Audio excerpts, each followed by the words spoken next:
पंजाब हरियाणा की 2 सीमाओं पर डटे किसान आज पंजाब में रोकेंगे रेल, टोल प्लाजा भी फ्री कराएंगे। शंभू और खनौरी बॉर्डर पर कार्रवाई, हरियाणा पुलिस ने किसानों पर दागे आंसू गैस के गोले, किसानों को रोकने के लिए भारी संख्या में ब्रेकर्स लगाए गए। चंडीगढ़ में केंद्रीय मंत्रियों और किसान नेताओं के बीच आज तीसरे दौर की बैठक, 2 बैठकें रही बेनतीजा, किसानों की एमएसपी पर कानून, कर्ज माफी सहित कई मांगे। किसान नेता सरवन सिंह पंधेर ने एबीपी न्यूज से कहा शाम 5 बजे बैठक, आज दिल्ली कूच की कोशिश नहीं, केंद्र और हरियाणा सरकार से अपील, किसानों पर आंसू गैस चलाना बंद करें। किसान नेता सरवन सिंह पंधेर ने कहा जब हम बातचीत के लिए तैयार तो हमारे साथ क्यों किया जा रहा है गलत व्यवहार, क्यों तैनात किए जा रहे हैं अर्धसैनिक बल। पंजाब किसान मजदूर संघर्ष समिति के महासचिव सरवन सिंह पंधेर ने कहा कल पंजाब के अधिकारियों के साथ बातचीत हुई, आज केंद्रीय मंत्रियों से मीटिंग। किसान नेता जगजीत सिंह डल्लेवाल का बयान, कहा हम बातचीत से भागते नहीं, केंद्रीय मंत्रियों से अपनी 12 मांग पर ही करेंगे चर्चा, उससे ज्यादा हमारी कोई मांग नहीं। किसान नेता राकेश टिकैत ने कहा किसान बगैर बातचीत और समाधान के वापस नहीं जाएगा, सरकार झूठ बोल रही है कि किसान बातचीत को तैयार नहीं, कोई किसान पत्थर नहीं मारता। पत्रकारों से गलत व्यवहार पर किसान नेता जगजीत सिंह डल्लेवाल ने मांगी माफी, कहा सरकार की यही होगी मंशा कि इस तरह की घटना हो और हमारी छवि हो खराब। संगरूर के खनौरी बॉर्डर पर किसान और पुलिस आमने सामने, करीब 30-35 बार किसानों पर दागे गए बड़ी संख्या में आंसू गैस के गोले, 15 से ज्यादा किसान जख्मी। दिल्ली चलो मार्च में भाग लेने के लिए पंजाब के कई स्थानों से किसानों का आना जारी है, पंजाब की ओर से बड़ी संख्या में ट्रैक्टर ट्रॉली खड़ी है, किसानों ने कहा वो पीछे नहीं हटेंगे। खनौरी बॉर्डर पर टियर गैस के गोले के साथ पुलिस ने चलाई रबर की गोलियां, दम घुटू धुएं से किसानों का बुरा हाल, कहा जैसा हमारे साथ हो रहा है ऐसा किसी दुश्मन देश के साथ भी नहीं होता। दिल्ली में एंट्री से रोकने के लिए घेरेबंदी, सिंधु बॉर्डर के पास हरियाणा दिल्ली से जोड़ने वाले कई रास्तों पर अवरोध, वेलकम टू दिल्ली वाला बोर्ड हटाया गया। दिल्ली के टिकरी बॉर्डर पर भी तैयारी, सीमेंट के स्लैब से भरा हुआ कंक्रीट बैरिकेड पर कटीले तार और फिर कंटेनर, पैरामिलिट्री फोर्स के साथ दिल्ली पुलिस के कई कंपनी तैनात की गई। यूपी में NH-24 पर एहतियातन कड़ी सुरक्षा, बैरिकेड्स को वेल्डिंग करके आपस में जोड़ा गया, 8 लेन के हाईवे का आधा हिस्सा सुरक्षा संबंधित सामान से घिरा। किसानों के प्रदर्शन से जुड़े मुद्दों पर राजनाथ सिंह और अर्जुन मुंडा ने की चर्चा, सूत्रों के हवाले से खबर, मुद्दों को हल करने के तरीके पर बातचीत हुई। संयुक्त किसान मोर्चा का कल भारत बंद, पंजाब के किसानों से बर्ताव का विरोध, कहा इंटरनेट सर्च में किसान शब्द को नेगेटिव में डाला, हमारे हक की जानकारी नहीं मिल रही। संयुक्त किसान मोर्चा का 16 फरवरी को भारत बंद, झारखंड में कांग्रेस और वाम दलों ने 16 फरवरी के बंद को समर्थन दिया, पार्टी कार्यकर्ताओं से बंद को सफल बनाने की अपील। किसानों के 16 फरवरी को बुलाए गए बंद पर CPIM नेता सीताराम येचुरी ने किया समर्थन, कहा एमएसपी की मांग पूरा करे मोदी सरकार, किसानों का बर्बर दमन तुरंत बंद किया जाना चाहिए। किसान नेता नरेश टिकैत का बयान, किसानों के साथ हुई बर्बरता से बीजेपी समेत जयंत की भी किरकिरी हुई है, चौधरी चरण सिंह को भारत रत्न देने से सारे मसले हल नहीं होते। राहुल गांधी ने एक्स पर लिखा, मोदी उनका प्रचार तंत्र और मित्र मीडिया गरीबों और किसानों के दुश्मन, आज हर किसान को एमएसपी दिलाना वक्त की मांग। कांग्रेस नेता जयराम रमेश ने कहा स्वामीनाथन चौधरी चरण सिंह को भारत रत्न देना केवल सरकार का पाखंड, स्वामीनाथन कमेटी की रिपोर्ट में सिफारिश, लागत का 1.5 गुना होना चाहिए एमएसपी। पंजाब सरकार की मंत्री अनमोल गगन ने कहा किसानों पर कार्रवाई गलत, वो अन्नदाता हैं, चाहती हूं किसानों को एमएसपी मिले, पंजाब सरकार किसानों के साथ। अखिलेश यादव ने पूछा आखिर बीजेपी चाहती क्या है, एक तरफ बीजेपी स्वामीनाथन जी को भारत रत्न दे रही है, लेकिन दूसरी तरफ किसानों पर आंसू गैस के गोले चलाए जा रहे हैं। किसानों पर अत्याचार पर चर्चा के लिए 17 फरवरी को मुजफ्फरनगर में महापंचायत, भारतीय किसान यूनियन के नेता राकेश टिकैत ने कहा 4 राज्यों के किसान नेता भी पहुंचेंगे। आज से सीबीएसई 10वीं 12वीं की परीक्षाएं, किसान आंदोलन के देखते हुए बोर्ड की एडवाइजरी, छात्रों को घर से जल्दी निकलने और मेट्रो सेवा लेने की सलाह दी। पीएम मोदी का कतर दौरा, दोहा में पीएम मोदी और कतर के पीएम की द्विपक्षीय वार्ता, पीएम मोदी ने एक्स पर लिखा दोनों देशों के संबंध और मजबूत करने पर होगी चर्चा।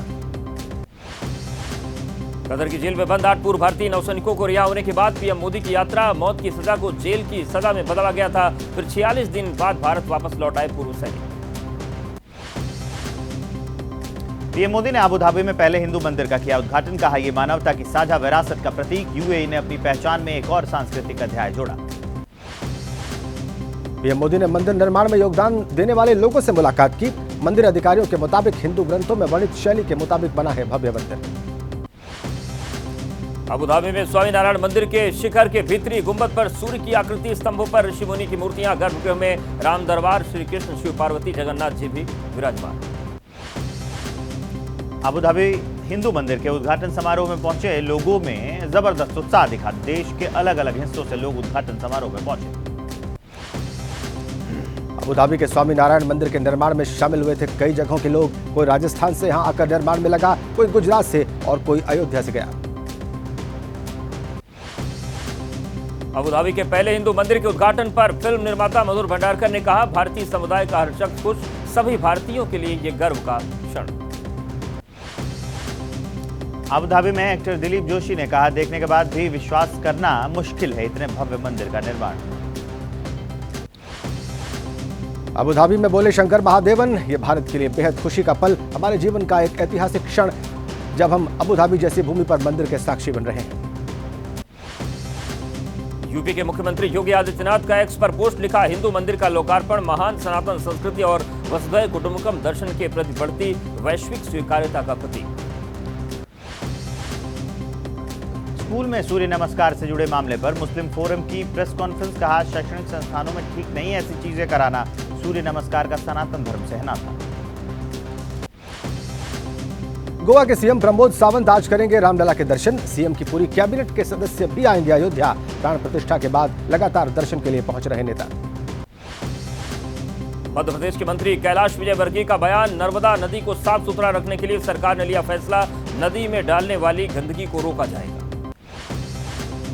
बिहार में कांग्रेस की भारत जोड़ो न्याय यात्रा का आज 33वां दिन। दोपहर 2 बजे रामगढ़ विधानसभा क्षेत्र में राहुल गांधी और खड़गे की जनसभा, रैली में तेजस्वी यादव भी मौजूद रहेंगे। महाराष्ट्र बीजेपी अध्यक्ष चंद्रशेखर बावनकुले बोले, 2047 तक कांग्रेस की सत्ता में वापसी मुमकिन नहीं। कहा, शरद पवार की पार्टी से ज्यादा खराब स्थिति में कांग्रेस। मध्य प्रदेश में बीजेपी में शामिल हुए कांग्रेस के कई नेता प्रदेश अध्यक्ष वीडी शर्मा की मौजूदगी में शपथ ली। वीडी शर्मा बोले, पीएम के नेतृत्व में हो रहा पार्टी का विस्तार।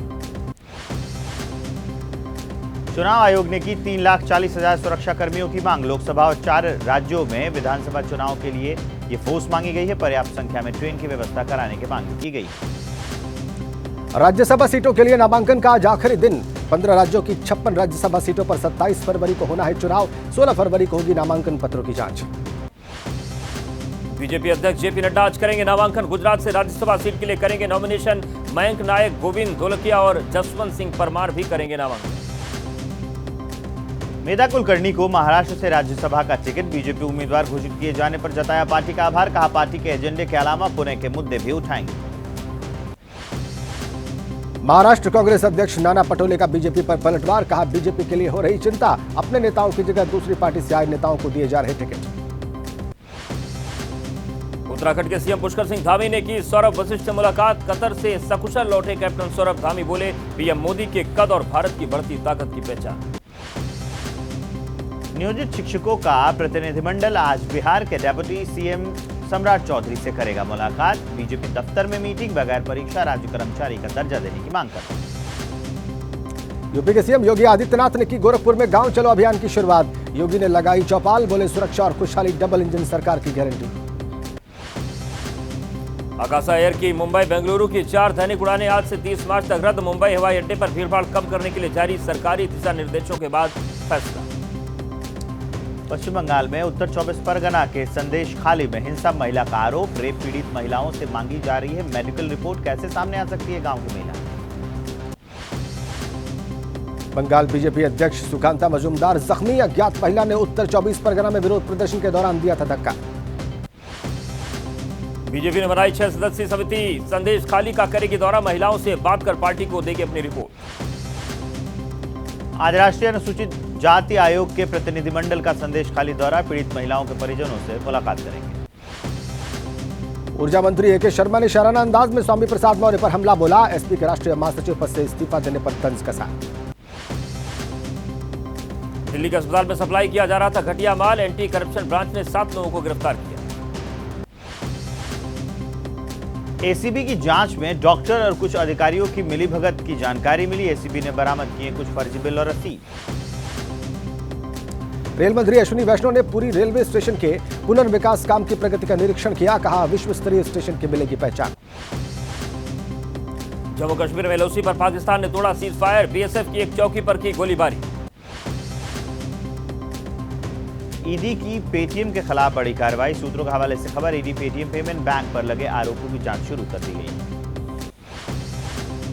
महाराष्ट्र के मंत्री और एनसीपी नेता छगन भुजबल के खिलाफ बेनामी संपत्ति का मामला बंद, मुंबई की विशेष कोर्ट ने किया निपटारा।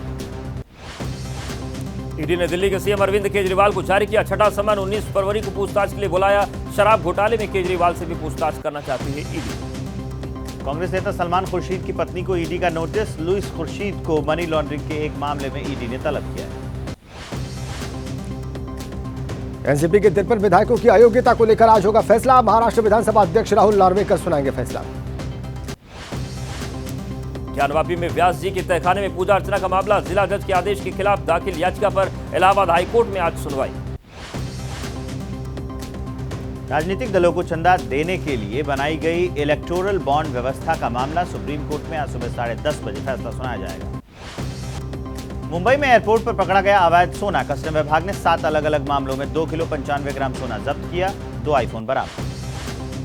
कस्टम विभाग के मुताबिक बरामद गोल्ड की कीमत करीब 1 करोड़ 62 लाख रुपए। सोना लेकर मस्कट से मुंबई पहुंचा था भारतीय व्यक्ति। ओडिशा के कटक में हादसा, बस पलटने से एक शख्स की मौत, कई लोग घायल। हादसे के दौरान बस सवार लोगों में चीख पुकार। चित्रकूट में बुंदेलखंड गौरव महोत्सव हादसे में मृतकों की संख्या बढ़ी है, मरने वालों का आंकड़ा बढ़कर 4 हुआ, 2 घायलों को अस्पताल ले जाते हैं। महोत्सव में बुधवार दोपहर 3:30 बजे हुआ था तेज धमाका, बहुत दूर तक सुनाई दी थी धमाके की आवाज। यूपी के कानपुर में चलती वैन बनी आग का गोला, कार में बैठे लोगों ने कूदकर अपनी जान बचाई। असम के मोरी गांव में गोदाम में लगी आग, भारतीय जूट निगम लिमिटेड के गोदाम में आग लग गई। आग की वजह से गोदाम में रखा सामान जलकर राख। कर्नाटक में मंकी फीवर से दहशत है, अब तक 2 लोगों की मौत हो गई है। कर्नाटक के स्वास्थ्य मंत्री बोले मामले रोकने के लिए टीमें बनाई गई। सहारनपुर में अंतिम संस्कार के बाद जिंदा लौटा एक व्यक्ति, मृतक समझकर परिजनों ने कर दिया था अज्ञात शव का अंतिम संस्कार। सहारनपुर के चिराव गांव का मामला, नौकरी के सिलसिले में हरिद्वार गया था युवक, संपर्क नहीं होने पर परिजनों ने जताई थी अनहोनी की आशंका। भारत और इंग्लैंड के बीच तीसरा टेस्ट आज राजकोट में खेला जाएगा मुकाबला। तीसरे मैच में केएल राहुल के खेलने की संभावना बहुत कम, चोटिल होने की वजह से उनका खेल पाना मुश्किल। 5 मैचों की टेस्ट सीरीज फिलहाल 1-1 से बराबरी पर दोनों टीमें। इंग्लैंड ने पहले मैच में दर्ज की थी जीत। सौराष्ट्र स्टेडियम में दूसरी बार आमने सामने होंगी दोनों टीमें। इससे पहले 2016 में भारत और इंग्लैंड का सामना हुआ था, मैच ड्रॉ था। विकेटकीपर केएस भारत की जगह ध्रुव जुरेल हो सकते हैं प्लेइंग 11 में शामिल। इस मैच में रविंद्र जडेजा का भी खेलना है संभव। भारतीय टीम की तरफ से बैटिंग में Yashasvi Jaiswal top run scorer. Jaiswal ने 2 मैच में बनाए 321 रन। इंग्लैंड की तरफ से बैटिंग में Ollie Pope top run scorer, 2 match में 243 रन बनाए, सबसे ज्यादा विकेट टॉम हटले के नाम।